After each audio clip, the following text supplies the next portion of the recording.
12वीमध्ये 60% marks असलेली मुलगी महिन्याला 80,000 कमवू शकेल असं कोणालाच वाटलं नव्हतं. हो, तुम्ही बरोबर ऐकलत. मला 12वीला फक्त 60% पडले होते. तेव्हा असं वाटलं होतं की माझं करिअर तर आत्ताच फेल झालं. खूप खचले होते. घरच्यांनी तर हेही ऐकवलं होतं की शेवटी 12वी झाली, आता हिचं लग्न लावून देऊयात, कारण हिचा काहीच फायदा नाही. किती जरी झालं तरी दुसऱ्याच्या घरची भांडीच घासायची आहेत. हे ऐकताच ठरवलं होतं, काही पण होऊ दे, माझ्या करिअरमध्ये मी इंडिपेंडंट होऊनच दाखवणार.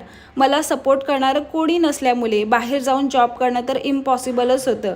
म्हणून मी ऑनलाईन रिसर्च करायला सुरुवात केली. खूप शोधानंतर मला फ्रीलॅन्सिंग आणि डिजिटल मार्केटिंग याविषयी समजलं. हे कोर्स शिकण्यासाठी मी पूर्ण अख्खा महिना घालवला. सोपंही नव्हतं आणि अवघडही नव्हतं, पण माझी जिद्द यासमोर खूप मोठी होती. आत्तापर्यंत तब्बल मी 17 लाखाच्या कमाईपर्यंत पोचलेली आहे आणि 700पेक्षा जास्त मुलांना मी गाईड केलं आहे हे स्किल शिकण्यासाठी.